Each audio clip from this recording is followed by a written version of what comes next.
mengenai bagaimana di kalangan kita yang mati.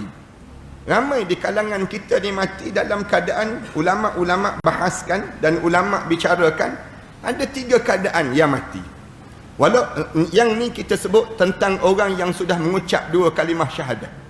Orang yang telah beriman pada Allah pada zahirnya, yang telah menyebut kalimah asyhadu an la ilaha illallah wa asyhadu anna Muhammadar Rasulullah dalam dada dia. Tapi mati, dimatikan oleh Allah keadaan padanya.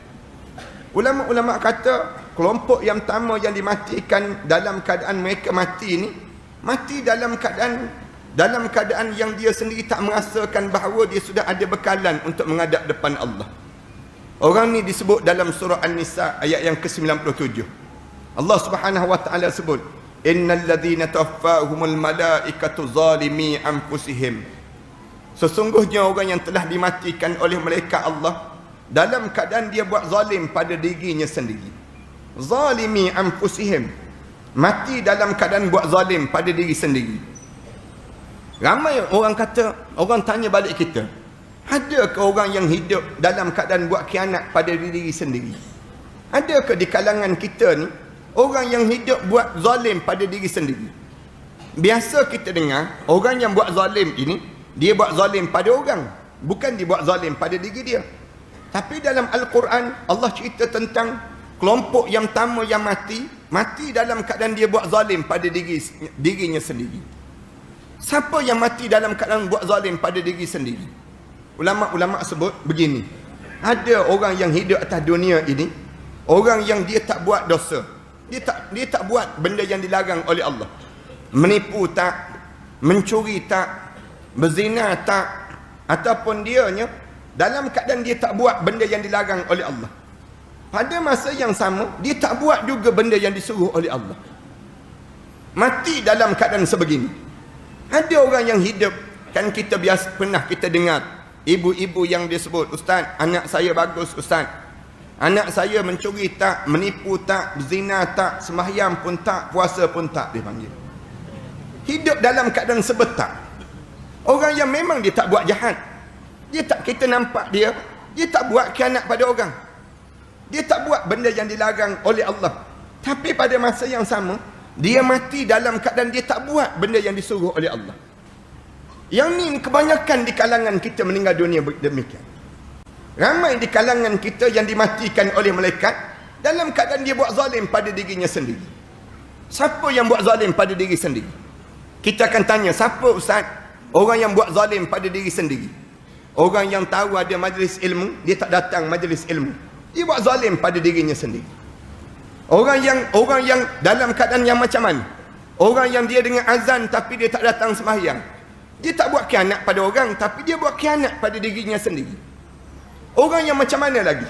Saya biasa sebut dalam siaran radio IKIM, saya biasa sebut antaranya orang yang macam mana? Orang yang mati dalam keadaan tak boleh baca Al-Quran Karim. Di kalangan kita ni, jangan ada di kalangan kita yang mati dalam keadaan tak boleh baca Al-Quran Karim. Tuan-tuan, kalau tuan-tuan tak boleh baca Quran, tuan-tuan pastikan tuan-tuan jangan bagi mati tuan-tuan. Kalau tuan-tuan mati dalam keadaan tak boleh baca Al-Quran, confirm tuan-tuan tak lepas dalam kubur nanti. Confirm tak lepas. Masuk dalam kubur, malaikat tanya terus, Quran boleh baca Quran? Quran boleh baca? Tak boleh baca. WhatsApp boleh baca WhatsApp? WhatsApp boleh baca, Quran je tak boleh baca. Kenapa kamu tak boleh baca Quran? Kamu buat apa di atas dunia? Allah tanya terus. Ni contoh orang yang zalim pada dirinya sendiri. Kenapa kamu tak boleh baca Quran? Aku bagi umur kamu 30 tahun, 40 tahun, 50 tahun, 60 tahun, 70 tahun kamu hidup. Kamu buat apa di atas dunia? Tergagak-gagak, tak boleh baca Al-Quran. Kamu buat apa di atas dunia? Maknanya, kamu tak buat khianat pada orang, kamu buat khianat pada diri kamu sendiri. Orang yang dia ada peluang untuk mentaati perintah Allah, tiba-tiba dia tak ambil kesempatan untuk dia taat pada perintah Allah. Orang ni buat zalim pada dirinya sendiri. Zalim pada diri sendiri ni Allah sebut dalam Quran banyak kali. Allah Subhanahu wa taala sebut dalam Quran, Allah tak buat zalim pada kamu, walakin kanu anfusahum yazlimun. Tapi kamulah yang buat zalim pada diri kamu sendiri. Allah sebut, wa ma zalamahumullah. Allah tak pernah buat khianat pun pada kamu. Tapi yang buat khianat, kamu sendiri yang memilih diri kamu untuk buat khianat dalam hidup diri kamu. Mati dalam keadaan tak tutup aurat. Islam ke tak Islam? Islam. Mati dalam keadaan yang dia melakukan, yang namakan dia tak buat benda yang disuruh oleh Allah. Mati sebegini ni, mati yang zalim. Bila dia mati saja, malaikat tanya terus, qalu fima kuntum, kenapa kamu mati macam ni? Kenapa kamu mati dalam keadaan sedemikian rupa? Lalu dia jawab, qalu kunna mustad'afina fil ard. Wahai malaikat, kami hidup di atas dunia dahulu ya Allah. Wahai malaikat, kami tak sempat nak mengejar. Kami tak sempat, kami di kalangan orang yang lemah di atas dunia dahulu. Tak sempat kami malaikat nak pergi belajar, tak sempat. Nak mendengar, tak sempat. Sampai peringkat tak kenal alim ulama. Bila masuk dalam kubur, malaikat tanya terus, kamu belajar tafsir Quran dengan siapa? Hidup atas dunia ni, kamu belajar hadis dengan siapa? Kamu belajar sirah, nama apa guru kamu? Imam masjid kamu tu nama apa? Imam masjid kamu tu nama apa? Tanya soalan ni, tak boleh nak jawab. Tak boleh nak jawab di kalangan kita. Mereka tanya terus, qalu fima kuntum, kenapa kamu mati macam ni? Lalu dia jawab, qalu kunna mustad'afina fil ard. Wahai malaikat, aku di kalangan manusia yang lemah di atas dunia. Lemah apa? Lemah mengejar dunia, sehingga kan tertinggal akhirat. Hidup sampai tak tahu benda apa yang patut dikejar dalam hidup. Tuan-tuan biasa, kalau tuan-tuan biasa dengar dalam kuliah yang biasa saya sebut, hidup kita ni kita kena kejar apa dalam hidup? Tuan-tuan cuba tanya sekali dalam hidup tuan-tuan. Tanya dalam hidup masing-masing ni. Sebenarnya kita turun pagi balik gelap. Turun pagi balik gelap. Kita kejar apa dalam hidup kita? Kejar duit. Allah suruh kita ada duit ke? Nak bawa duit ke bila kita mati nanti? Tak bawa pun duit. Kejar apa sebenarnya? Turun pagi balik gelap. Turun pagi balik tengah-tengah malam baru sampai ke rumah. Kita nak kejar apa dalam hidup? Kejar pangkat. Allah nak suruh kita ada pangkat ke? Kita jadi mulia di sisi Allah bila pangkat kita besar. Baru kita jadi mulia di sisi Allah. Tak. Hidup ni mengejar apa? Lemah dalam hidup kita. Sampai di kalangan setengah-setengah orang tu mati dalam keadaan yang dia tak tahu. Kenapa aku mati macam ni? Bila dia mati demikian, malaikat tanya terus, qalu fima kuntum, kenapa kamu mati macam ni? Dia jawab, qalu kunna mustad'afina fil ard. Wahai malaikat, kami di kalangan orang yang lemah di atas dunia dahulu. Malaikat tanya balik, qalu alam takun ardullahi wasi'atan fatuhajiru fiha. Bumi yang Allah buat pada kamu tu sempit sangat ke? Tidakkah Allah jadikan bumi itu luas untuk kamu? Susah sangat ke kamu nak pergi belajar dengan orang-orang alim? Susah sangat ke dalam hidup kamu ni, kamu nak bagi tahu pada orang, tolong bantu saya tak boleh baca Quran lagi. Boleh tak? Tolong saya. Pergi jumpa dengan orang ni, bagi tahu, tolong ajar saya macam mana saya nak suruh selamat dalam kubur nanti.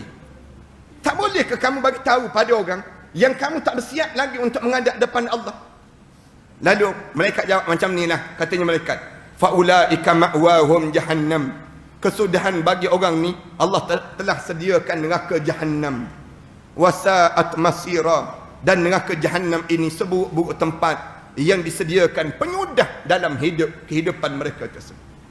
Ini golongan yang pertama, yang mati dalam keadaan yang tak bersiap. Yang mati, yang kita akan ceritakan sekejap lagi malam pertama mereka bagaimana. Orang yang hidup dalam keadaan sebegini. Ulama-ulama sebut ada golongan yang kedua. Golongan kedua dia orang Islam, bukan orang kafir tak. Dia orang Islam. Siapa dia? Orang yang berani dan terang-terangan melawan syariat beragama. Orang yang terang-terang berani dalam hidup, buat maksiat ni terang-terang, minum arak terang-terang, tinggal solat terang-terang, buka aurat terang-terang depan khalayak ramai, beli nombor ekor terang-terang, mati nombor ekor dalam poket lagi dia. Waktu mana dia mati itu dalam keadaan dia buat maksiat. Ada orang demikian. Allah cerita dalam Quran orang yang jenis demikian. Sampai peringkat kita jadi heran dengan orang macam ni. Ada orang yang macam ni, kita tanya. Adakah orang yang macam ni? Ada. Orang yang terang-terangan. Dia, bahkan kalau orang sebut ada dia, kamu tak takut dosa ke? Peduli apa engkau dengan aku, dia sebut. Aku yang tanggung. Dia sebut, kalau kita kata, kamu nak tanggung ke dosa ni? Ya, aku sanggup tanggung dosa engkau, dia sebut. Berani, berani. Berani ni ada orang yang berani. Kita kata kamu Islam ke kafir? Islam. Jangan sebut-sebut kafir-kafir ni, jangan sebut. Marah dia kalau kita sebut demikian. Habis tu kenapa kamu tak sembahyang? Kamu orang Islam kan? Kenapa kamu tak sembahyang? Dia kata, peduli apa engkau? Aku ada masalah aku sendirilah. Kenapa engkau tak solat? Aku penat, dia jawab. Habis tu engkau tak takut neraka? Takut? Siapa kata tak takut? Habis tu macam mana engkau nak jawab depan Allah nanti? Aku harap Allah fahamlah aku ni jenis penat, dia jawab demikian. Senang je dia sebut demikian. Ada orang yang terang-terangan kan buka aurat. Dia tak tahu ke buka aurat ni, tutup aurat ni wajib. Dia tahu. Orang perempuan kan, kalau dia berjalan terang-terangan dia buka aurat. Dia berani kan? Kita tanya dia, akak tak takut ke mati? Kalau akak mati dalam keadaan terbuka aurat macam ni, akak agak-agak akak boleh masuk syurga ke? Dia pun tahu tak boleh masuk syurga. Ada orang demikian. Akhirnya dia kata, peduli apa engkau dengan aku? Kubur engkau, kubur engkau, kubur aku, kubur aku. Dia jawab demikian. Kita pun jawab, masalahnya kubur akak sebelah kubur aku. Bila mati nanti, tiba-tiba dikebumikan sebelah kubur saya. Jenuh saya kena dengar paluan kakak. Berani. Ada orang yang berani. Allah sebut dalam Quran. Ada orang macam ni. Falamma nasu ma zukiru bih. Ketika mana mereka lupa segala peringatan Allah. Mereka hidup dalam keadaan yang terang-terangan melakukan benda yang dilarang oleh Allah.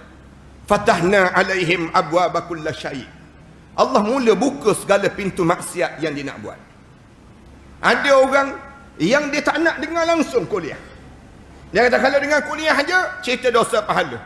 Dengar kuliah aja cerita tentang syurga neraka. Alah susahlah dia sebut. Sikit-sikit dosa pahala, susah. Kita kata, kamu orang Islam? Ya, saya orang Islam. Habis tu kamu tak nak dengar kuliah? Peduli apa dengan kuliah? Saya hidup cara saya, engkau hidup cara engkau. Falamma nasu ma zukiru bi. Fatahna alaihim abwaba kulla syai'. Allah sebut, aku mula buka segala pintu maksiat yang dia nak buat. Bila dia dah bertekad untuk lawan Allah, bertekad untuk lawan syariat, Allah buka segala pintu maksiat yang kamu nak buat. Bila Allah buka pintu maksiat yang mereka buat tersebut, sampai bila Allah buka? Sampai hatta iza farihu bima utu. Dia rasa seronok dengan maksiat yang dilakukan. Suka dia. Tengok aku minum arak tak mabuk pun, dia sebut.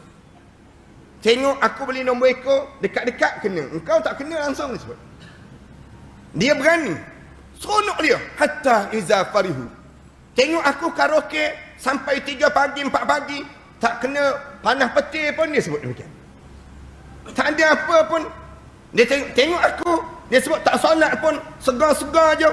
Tengok aku buat benda yang dilarang oleh Allah pun, sihat-sihat je. Engkau yang solat tu nampak kuruh kering je, nampak, dia sebut. Dia peli pula pada orang yang taat. Engkau taat, engkau dapat apa, dia sebut. Tengok aku. Aku ni tengok seronok.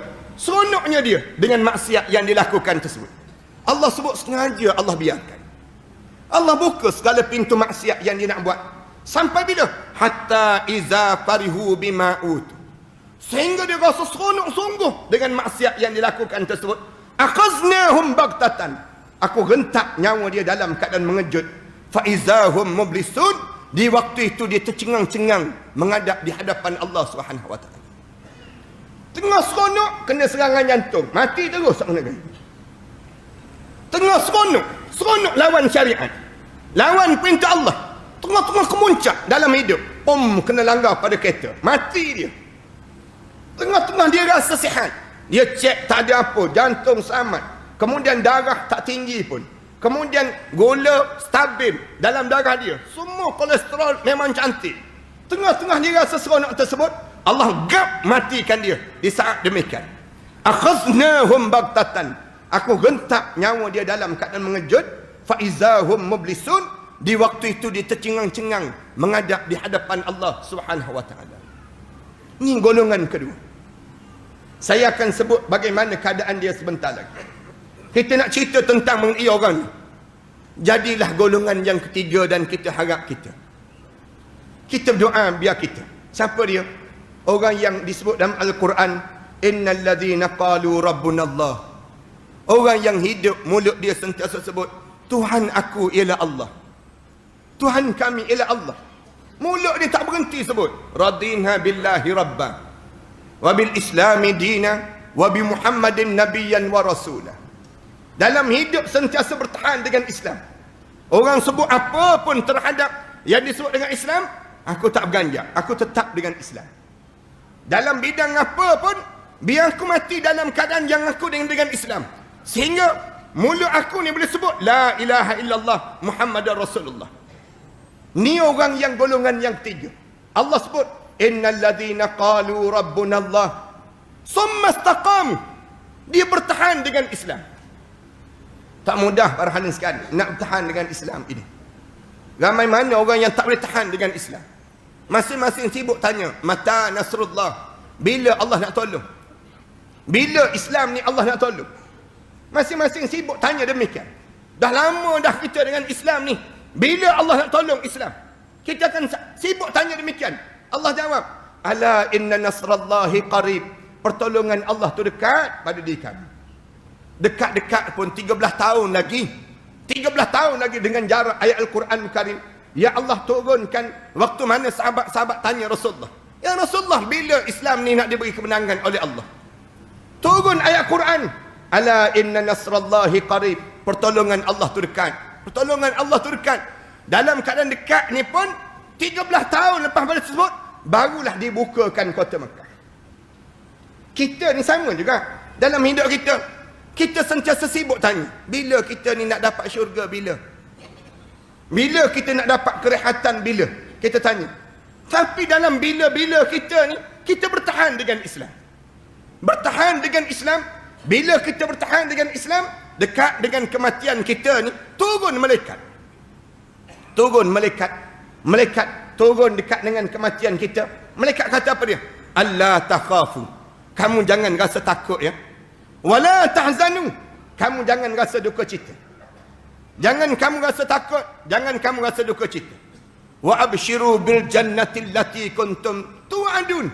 Allah sebut, malaikat sebut, khabar gembira pada kamu. Tengok tempat kamu depan sana. Depan sana syurga Allah yang tersedia untuk kamu terhadap janji yang telah dijanjikan oleh Allah pada diri kamu tersebut. Ulama-ulama bicarakan dalam bab ini. Ulama sebut, bila kematian kita datang, kita akan tanya, Ustaz, macam mana kita nak tahu keadaan demikian? Ulama kata, di antara tanda besar kematian kita, bila hijab mata kita mula dibuka. Hijab mata kita mula kita nampak dah, malaikat-malaikat mula turun. Ni masa yang paling nampak yang kita ni akan mati. Yang kita semakin jelas, kita tengok malaikat-malaikat mula turun. Hijab mata sekarang ni, kita nampak sekitar kita sekarang saja. Tapi bila hijab mata kita ni mula dibuka. Dia ada 2-3 orang yang hijab mata dibuka. Allah bukakan. Bila? Yang pertama, bila menjadi bayi. Bayi, Allah buka hijab mata. Sampai dia akil balik, Allah mula tutup hijab mata. Siapa lagi? Orang yang dia dalam keadaan sakit sangat. Bila kita ni lampau sakit, hijab mata kita ni nampak. Kalau ada orang dakwa, dia nampak jin 2 ekor, 3 ekor kat belakang orang. Misal contoh, dia kata, saya nampak belakang kamu ada 27 ekor jin, disebut demikian. Dia salah seekor daripada 27 tersebut. Kerana tak ada orang boleh nampak jin. Kalau dia dakwa dia nampak, tanda dia sedang sakit. Tanda dia sakit. Innahu yarakum huwa wa qabilahu min haitsu la tarawnahum. Allah sebut dalam Quran, jin ni dia nampak kamu, kamu tak nampak mereka. Allah sebut dalam Quran. Kalau ada orang kata, saya nampak Ustaz, saya nampak, maknanya dia ni dalam keadaan yang dia sakit, ataupun diberi anugerah khusus, mesti orang yang soleh betul pada diri dia. Orang yang alim sungguh dalam hidup. Kalau dia tak alim, jangan percaya. Kalau dia tak soleh, jangan percaya. Kerana dia sedang diseliputi dengan kesakitan dalam diri dia. Yang ketiga siapa? Yang Allah buka hijab mata, orang yang dekat nak mati. Orang yang dekat nak mati ni, bila kita nak meninggal dunia, hijab mata mula dibuka. Satu kadang-kadang kan, kita jumpa dengan ayah kita, mak kita yang uzur dah tua-tua. Dia sebut, kenapa dalam rumah kamu ni ada kelibat-kelibat putih-putih, putih-putih, dia sebut. Kadang-kadang dia jawab salam, Waalaikumsalam dia jawab. Dia jawab, Waalaikumsalam. Kita kata, jawab, siapa yang bagi salam? Tu ada budak-budak yang bagi salam kat luar, dia sebut. Budak-budak yang bagi salam kat luar tersebut, dia kata, pergi buka pintu, pergi, dia sebut. Tak. Dia bukan dalam keadaan budak-budak tu. Dia nampak malaikat-malaikat mula turun. Masa dia semakin hampir untuk menghadap di hadapan Allah. Kita pula jangan salah anggap pula. Bila mak kita, ayah kita sebut, nampak kelibat-kelibat putih-putih dalam rumah, kita kata, mak saya ni membela ke dia sebut? Ada hantu raya ke yang dia jaga? Tak, bukan. Jangan salah anggap. Ni saat nak dibuka hijab mata. Hijab mata kita pun sama. Bila kita dekat nak meninggal dunia, di antara benda yang paling utama yang kita nampak, hijab mata kita mula dibuka. Bila hijab mata mula dibuka, malaikat mula datang. Malaikat mula datang dekat dengan diri kita.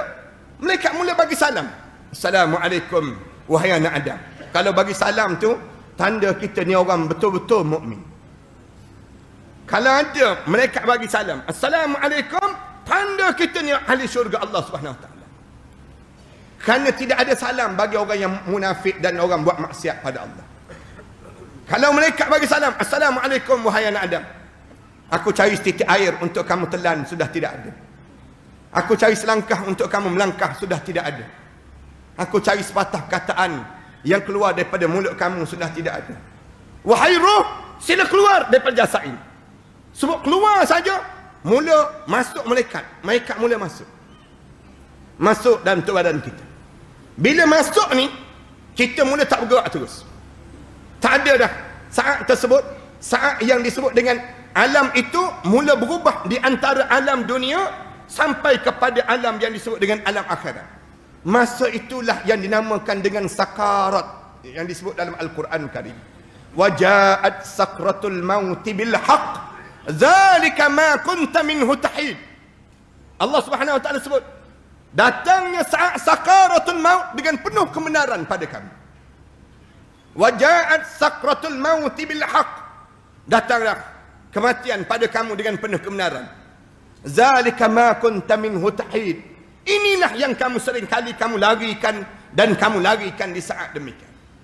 Hari ini kamu mula rasa, bila mula masuk saja, Rasulullah kata terus di hujung kaki, menuju ke hujung kaki terlebih dahulu. Bila sampai di hujung kaki, mula ditarik daripada hujung kaki kita. Roh kita mula ditarik. Tarik saat ini, ulama-ulama sebut, syaitan mula datang terus. Syaitan bagi tahu terus, jangan takut, jangan takut. Syaitan kata tak mati, jangan bimbang. Syaitan mula pujuk, kamu jangan taubat, jangan taubat. Kamu jangan taubat lagi, kamu tak mati. Roh kamu selamat, roh kamu selamat. Syaitan ni pujuk ni. Dalam keadaan kita mula rasa sakit. Imam Ghazali kata sakit sehingga menginsut, lidah masuk ke dalam. Mata ni jadi bela, jadi kosong. Sakit tak boleh nak sebut sakit. Dalam kitab di sebalik tabir kematian, sakitnya kematian saat ini, kita tak boleh nak sebut macam mana sakit. Sakit ni, pegang kat sini sakit. Di mana tempat yang kita sentuh terasa, kita rasa sakit. Sakit di saat ini. Ini dipanggil saat sakaratul maut.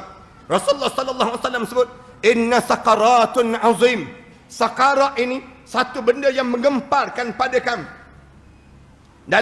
Dalam satu riwayat yang menceritakan bagaimana saat Rasulullah mula sakarat pada Rasulullah, tergerak tangan Rasulullah. Tangan Rasulullah ni tergerak. Rasulullah gerak tangan Rasulullah masuk dalam bekas air. Bila masuk saja dalam bekas air, Rasulullah ambil saja tangan Rasulullah. Sakit ini, sakarat yang berlaku pada Rasulullah. Rasulullah sapu muka Rasulullah. Sapu muka Rasulullah sallallahu alaihi wasallam ni. Sapu ni Rasulullah sebut, Allahumma a'inni ala sakaratil maut. Ya Allah, tolonglah saya ya Allah di saat mana saya berhadapan dengan kematian ini ya Allah. Rasulullah baca doa. Aisyah radhiyallahu anha dengar bacaan yang baca oleh Rasulullah. Fatimah Zahra sebelah Rasulullah ni menangis sesak. Rasulullah sallallahu alaihi wasallam pegang Fatimah. Tarik Fatimah. Bisik di telinga Fatimah. Kenapa wahai anak perempuan aku? Katanya Fatimah, saya tak sanggup tengok keadaan ayah yang sedang berhadapan di saat sebegini ayah. Ya Rasulullah, saya tak sampai hati ya Rasulullah. Tengok keadaan kamu ni, saya tak sampai hati. Rasulullah bisik. Bisik telinga Fatimah. Fatimah Zahra senyum. Senyum saja dia mengundur. Aisyah tanya, benda apa? Benda apa? Sampai Rasulullah sallallahu alaihi wasallam sebut ila rafiqil a'la, ila rafiqil a'la. Sampailah Rasulullah jatuh tangan Rasulullah. Kemudian Rasulullah mula menghadap di hadapan Allah. Aisyah radhiyallahu anha tanya Fatimah, apa yang Rasulullah sebut tadi? Rasulullah sebut apa tadi? Rasulullah bisik tadi. Fatimah kata, selang tak lama lepas pada Rasulullah wafat, saya akan mendekati Rasulullah lepas pada itu. Maknanya saya akan menyusul kematian Rasulullah sallallahu alaihi wasallam. Kewafatan Rasulullah akan disusuli oleh saya pula. Maknanya saya tak akan jauh daripada Rasulullah. Rasulullah sebut demikian. Selang 6 bulan lepas pada itu wafatlah Fatimah Zahra pula. Tapi saat ini sakit. Tak boleh nak dibayang. Bila ditanya pada Rasulullah, macam mana sakitnya sakarat ini ya Rasulullah? Rasulullah sallallahu alaihi wasallam sebut. Rasulullah sebut dalam satu riwayat bagaikan kamu dicampak ke pohon yang penuh dengan duri-duri. Pohon yang tajam yang penuh dengan duri-duri, dicampak, melekat, digentak turun ke bawah. Sakit, tak boleh nak dibayang, sakit. Bila tanya lagi, ya Rasulullah, macam mana sakitnya sakarat ini ya Rasulullah? Rasulullah sallallahu alaihi wasallam sebut, bagaikan kulit kamu disiat, kata Rasulullah. Kulit ini disiat, diheret di atas bara api yang panas, diheret di atas kapas-kapas yang basah, kata Rasulullah. Bunyi sah, bunyi. Sakit Allah sajalah yang tahu. Bila tanya, Imam Ghazali kata sakit dalam kitab tu sampai tak ada suara boleh keluar. Nak bagi tahu sakit ni tak ada suara boleh keluar. Bila sampai tak ada suara boleh keluar, Imam Ghazali kata apa dia? Yang hanya keluar ha saja. Ha. Sakit ni terlampau sakit. Baru di hujung kaki baru. Hujung kaki baru tarik. Syaitan pujuk. Jangan mengucap. Syaitan pujuk. Di saat mana syaitan pujuk ni, tarik lagi sampai di lutut. Tarik lagi. Syaitan menyamar menjadi arwah bapa dahulu. Matilah wahai anakku. Kamu nak mati, jangan mati dalam Islam. Matilah dalam Yahudi. Bapa ayah meninggal dunia dalam Yahudi. Ayah meninggal dunia dalam Yahudi. Mati dalam Yahudi kalau ingin bersama dengan ayah tempat yang baik ini. Kita geleng kepala. Geleng kepala kita berdoa pada Allah, mudah-mudahan kita bertahan saat ini. Kemudian syaitan datang sebelah kiri pula. Datang sebelah kiri, menyamar menjadi arwah ibu. Tunjuk buah dada. Rasulullah sallallahu alaihi wasallam sebut, tunjuk buah dada ni. Wahai anakku, susu inilah yang pernah menyusukan kamu waktu mana kamu kecil-kecil dahulu. Jangan mati dalam Islam. Matilah dalam Kristian. Ibu mati dalam Kristian. Kalau kamu ingin bersama dengan ibu, matilah dalam Kristian. Imam Ahmad bin Hanbal kata, kebanyakan di kalangan orang yang dekat dengan kematian, bila kita dekat dengan kematian, kita dah pada dia mengucap, sebut asyhadu an la ilaha illallah, dia geleng kepala. Kebanyakan demikian. Bila dia geleng kepala, sebenarnya dia tak geleng kepala pada kamu, tetapi dia geleng kepala pada syaitan yang menyamar arwah ayah kita, menyamar menjadi arwah ibu kita. Di saat itu dia geleng kepala pada mereka. Tetapkan kamu ajar pada mereka, sebut la ilaha illallah Muhammadur Rasulullah. Rasulullah sebut, laqinu mautakum bila ilaha illallah. Sebut, orang yang hampir talqinkan, ulangkan orang yang dekat dengan kematian di kalangan kamu itu, la ilaha illallah. Ajar pada dia sebut la ilaha illallah. Susah ke senang nak sebut la ilaha illallah? Tak senang nak sebut. Susah barang ni sekian. Susahnya saat ini nak sebut la ilaha illallah ini kerana apa? Gangguan ini. gangguan lagi, dengan sakit lagi, dengan kehidupan kita lagi. Susah nak sebut la ilaha illallah ini. Rasulullah sallallahu alaihi wasallam sebut, di kalangan umat aku 10,000 yang meninggal dunia ini, hanya seorang boleh mengucap 2 kalimah syahadat. 9,900 lagi tak boleh mengucap. 9,999 lagi tak boleh nak mengucap. Dalam satu riwayat yang lain sebut, di kalangan umat aku 1,000 yang meninggal dunia, hanya seorang boleh sebut la ilaha illallah Muhammadur Rasulullah. 999 lagi tak boleh nak mengucap. Mengucap bukan dengan hafalan, tuan-tuan.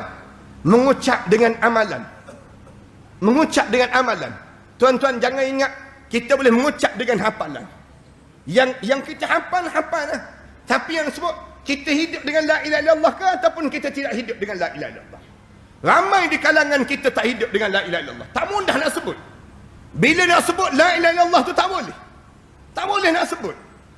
Kenapa tak boleh nak sebut? Ada beberapa gangguan yang mengganggu saat mana kita dekat nak meninggal dunia. Benda apa yang mengganggu? Yang pertama, pegangan dalam kehidupan.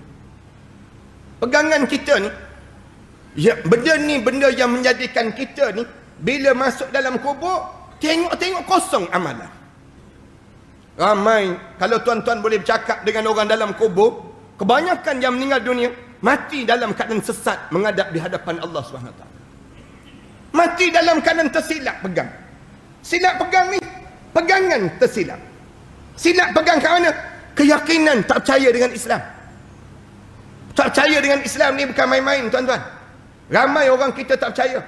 Orang kita percaya sebut Islam, ya Islam. Tapi kita kata jom kita ikut Islam, oh tak boleh, zaman dahulu dia sebut. Kalau kita sebut ni tak payah banyak pun, kita tengok yang ni RUU 355 ni misal contoh. Ramai mana orang kita tak boleh percaya. Tu baru sikit, baru tak kira nak bawa Al-Quran lagi.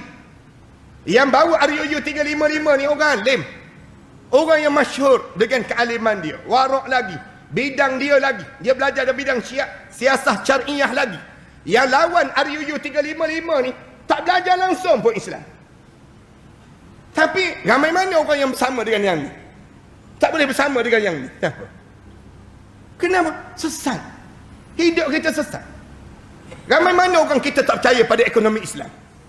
Bila pergi ke bank, tanya, saya nak buat loan. Orang bank tanya, nak buat loan dengan cara macam mana ni? Abang nak buat loan macam mana? Ada 2 sistem. Satu sistem Islami, satu lagi sistem konvensional. Kita tanya, habis mana yang untung? Kalau yang untung dunia ni, cara konvensional. Yang untung akhirat, cara Islami. Katanya pegawai bank tersebut. Kalau nak untung akhirat, cara Islami. Nak untung dunia, cara konvensional. Saya ambil konvensional lah. Saya ambil konvensional lah. Ramai mana kita tak percaya. Anak-anak kita tak percaya sekolah agama. Ramai mana orang kita tak percaya sekolah agama. Kalau nak dihantar ke sekolah agama, ramai mana orang tanya, hantar ke sekolah agama, nak makan apa nanti? Ramai kan orang kita hantar anak menghafal Quran.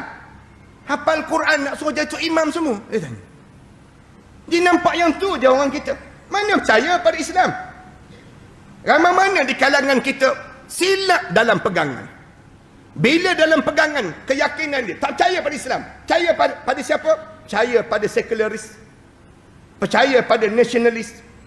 Percaya kepada Islam yang masuk sekarang ni, yang menyebabkan rosak di kalangan kita pada hari ini. Bila dekat nak meninggal dunia baru nak mengucap. Tak boleh. Tak boleh nak mengucap. Kenapa tak boleh mengucap? Allah, tuan-tuan, kita tak usah cerita yang payah lah. Yang mudah ni pun orang kita tak boleh jawab. Nikah ni kan. Nikah ni, bila nak akad nikah ni, benda yang paling mudah sekali. Paling mudah je. Berapa ramai orang kita tak boleh jawab. Nikah, waktu mana akad nikah? Tok Imam sebut, saya nikahkan kamu dengan pengantin perempuan sekian, dengan mas kahwin sekian, kerana Allah Ta'ala. Tak boleh jawab. Akhirnya jawab apa dia? Saya nikahkan Tok Imam. Nikahkan Tok Imam balik. Nak sebutnya gambaran tak boleh. Tu nikah, ni nak mati. Roh di hujung kaki. Roh dah berada di hujung kaki. Bila sampai di hujung kaki ni, nak sebut la ilaha illallah, syaitan kata jangan sebut. Syaitan kata kalau kamu sebut la ilaha illallah, kamu tak bersama dengan ayah kamu.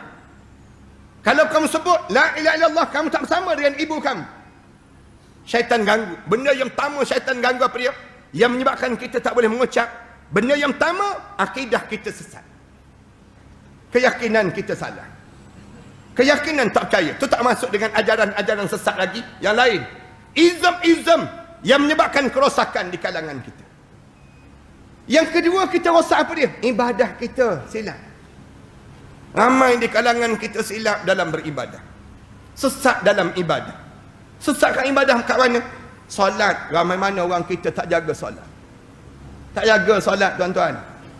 Orang kita ni yang boleh jaga solat 5 waktu dalam sehari semalam, syukurlah pada Allah. Ramai orang kita tak boleh jaga solat. Solat ni ramai mana tak boleh jaga. Dalam solat, nak jadi khusyuk pula terhadap solat. Dalam ibadah, ramai mana yang tak jaga solat. Solat apa dia? Solat berjemaah. Tak ramai orang boleh jaga solat berjemaah. Saya sentiasa ulangkan, solat yang kena jaga sangat, ada 2 waktu yang kita kena jaga. Solat isyak berjemaah dan solat subuh berjemaah. Subuh, cuba cek di kalangan kita. Ramai tak boleh jaga solat subuh berjemaah. Tak boleh jaga. Padahal Rasulullah dah sebut dah. Dalam hadis Rasulullah, di antara tanda-tanda orang munafiknya seseorang, dia sukar sembahyang isyak berjemaah dan subuh berjemaah. Ibu-ibu, kalau ibu-ibu dapati suami ibu-ibu sukar untuk datang sembahyang subuh berjemaah, ibu-ibu sedang memiliki suami yang munafik dalam hidup. Ibu-ibu jangan rasa bangga dengan suami masing-masing. Kalau tak boleh datang sembahyang subuh berjemaah, tapi malam ni jangan sebut lagi pada suami masing-masing. Jangan balik malam ni, bang, confirm dah munafik dia sebut. Jangan sebut lagi. Tapi cuba menung kejap. Suami aku ni kenapalah susah sangat. Susah nak pergi. Lagi tua lagi susah. Lagi berusia lagi susah. Patutnya lagi tua, lagi berusia lagi mudah. Tapi kita susah. Bila kita susah tersebut, kita pujuk lah. Ibu-ibu, kerja ibu-ibu pujuk je suami masing-masing. Pujuk suami, bang, bangun bang, subuh. Dia pejam juga mata, tak nak bangun. Kita pergi dekat dengan telinga dia, sebut Assalamualaikum, tersebut. Ma Rabbuka, tersebut demikian, bingkah bangun terus dia. Pujuk dan pujuk, kerja kita pujuk. Pujuk bang, pergi.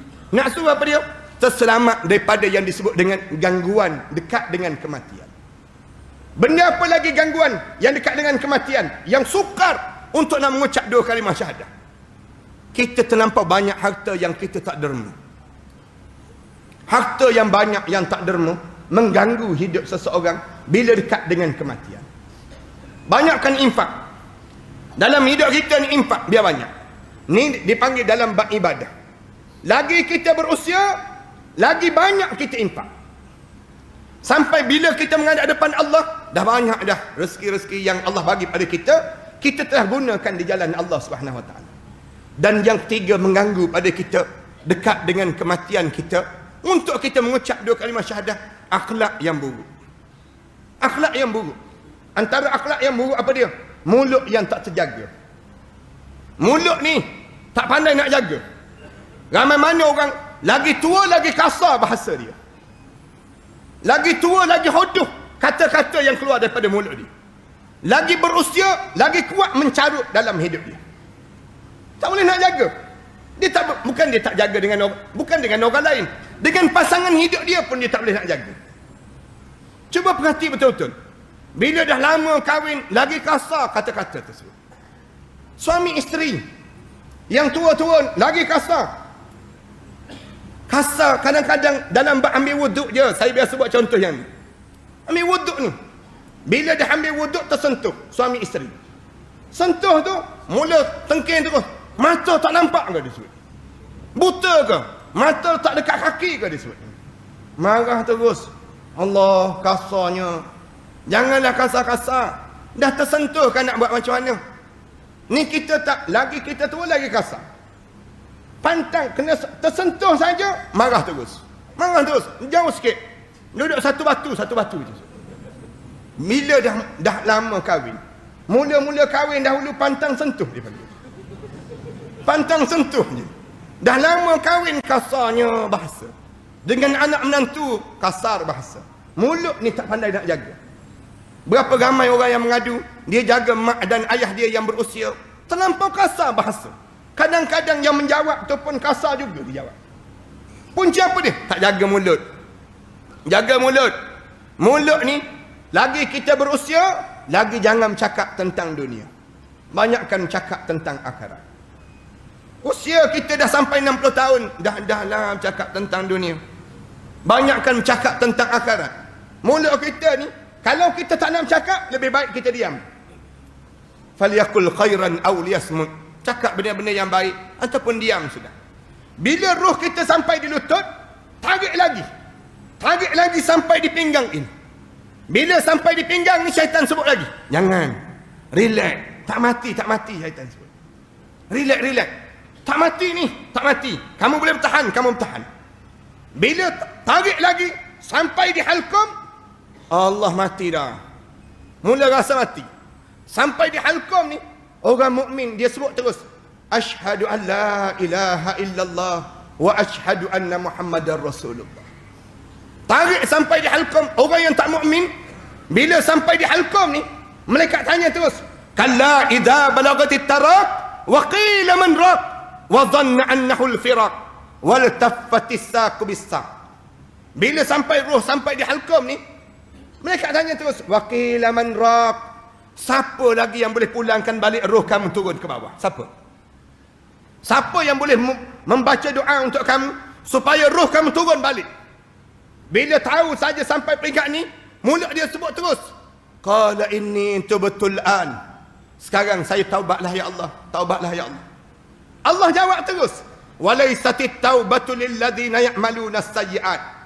Tak dianggap taubat di saat mana kamu hidup dalam keadaan kamu buat benda yang keji. Hatta idza hadara ahadahumul maut qala inni tubtul an.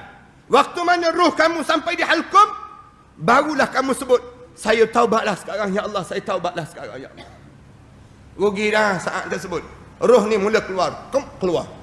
Rasulullah sallallahu alaihi wasallam sebut, orang mukmin ni keluar, Rasulullah ambil bekah air, Rasulullah tuangkan air dalam satu bekah yang putih, kata Rasulullah, bau wangi, semerbak bau wangi. Bila keluar, barulah yang namakan dengan kematian mula berlaku pada diri kita. Mati ni dia bukan bermula saat roh kita dalam tubuh dan lagi tak. Tapi roh ni, mati ni bermula pada mana? Roh kita mula keluar daripada jasad, itu dipanggil kematian. Lagi mana roh sedang bergerak daripada hujung kaki, nak keluar daripada tubuh badan ini, dipanggil sakarat, yang sedang melanda dalam keadaan seseorang. Bila keluar saja, malaikat mula sambut. Malaikat ada dua kelompok malaikat. Rasulullah sebut, kamu boleh tengok satu kelompok malaikat yang warna putih, yang cantik, kata Rasulullah. Ada satu kelompok malaikat yang warna hitam, bau busuk. Sambut tersebut, kalau kamu putih, tanda kamu ahli syurga Allah. Kita mula nampak jasad kita terbaring. Roh kita mula naik sampai ke langit. Langit yang pertama, langit yang kedua, langit yang ketiga, langit yang keempat sampai ke tujuh. Sampailah menghadap depan Allah. Allah sebut, tentukan dia dalam syurga Illiyin. Sebut dalam syurga Illiyin, roh kita pun mula turun, berada di hujung kepala kita. Mula kita nampak siapa yang datang nak mandikan jenazah kita. Bila roh ni naik saja, Allah sebut, tentukan dia dalam neraka sijin. Dalam neraka sijin, roh mula turun, mula berada di hujung kepala masing-masing. Kita mula nampak, orang mula buka butang baju kita. Kita tanya orang tersebut, kamu kenapa kamu buka ni? Ada apa dengan kamu buka ni? Kita tanya, dia tak peduli, dia buka juga. Perlahan-lahan, sakit mati tadi belum habis lagi. Sakit mati tadi belum habis lagi. Orang mandi jenazah kita. Bila mandi jenazah kita, kita nampak siapa yang kapankan jenazah kita. Kita rasa saat mana orang mula usung jenazah kita, letak di atas keranda, kita boleh rasa. Bila berapa ramai yang datang semayang jenazah kita, kita boleh bilang berapa ramai jumlah yang datang. Kita boleh dengar orang bercakap tentang jenazah kita. Bila orang usung saja jenazah kita sampai ke kuburan, bila sampai di kuburan, maka bermulalah malam pertama di alam barzakh yang dimaksudkan pada malam ini. Baru kita sampai saja di kubur. Ni baru mukaddimah, baru ni dipanggil. Baru sampai ke kubur ni dipanggil. Bila turun saja jenazah ni, Turun saja jenazah. Jenazah kita orang mula turun saja. Turun jenazah kita ni, berlaku dah himpitan kubur. Benda yang pertama yang akan berlaku pada kita dipanggil himpitan kubur. Himpitan kubur, bukan azab kubur, himpitan kubur. Yang ni jarang disebut. Saya nak sebut juga tuan-tuan. Ramai orang kita tak bersedia dengan himpitan kubur ini. Rasulullah kata, tak ada di kalangan umat aku yang terlepas daripada himpitan kubur. Himpitan kubur ni berlaku bila? Bila jenazah turun. Jenazah turun saja, himpitan kubur berlaku. Azab kubur, lepas pada sesi pertanyaan. Himpitan kubur ni mula turun. Turun tu lepom terus sudah. Kena terus dah. Rasulullah kata tak ada seorang pun di kalangan umat aku yang terlepas daripada himpitan kubur. Kalau ada di kalangan umat aku yang terlepas daripada himpitan kubur, nescaya Sa'ad bin Mu'az lah orang yang pertama terlepas daripada himpitan kubur. Himpitan kubur Sa'ad bin Mu'az. Waktu mana dia meninggal dunia, dia gugur syahid. Sa'ad bin Mu'az yang mengiringi jenazah Sa'ad bin Mu'az seramai 75,000 para malaikat Allah. Sa'ad bin Mu'az radhiyallahu anhu menangis para malaikat Allah bila ruh dia keluar daripada jasad dia, bergegar arasy Allah. Sa'ad bin Mu'az. Tapi Sa'ad bin Mu'az pun tak terlepas daripada himpitan kubur. Rasulullah kata bila jenazah Sa'ad bin Mu'az itu turun saja, bom kena sekali. Bom kena sekali itu kata Rasulullah, halus menjadi selai rambut kata Rasulullah. Sekali je Sa'ad bin Mu'az kena. Bila tanya pada keluarga Sa'ad, kenapa Sa'ad kena dengan himpitan kubur itu? Ditanya, lalu keluarga Sa'ad jawab, pernah sekali Sa'ad dia kembali daripada satu peperangan, dia berjalan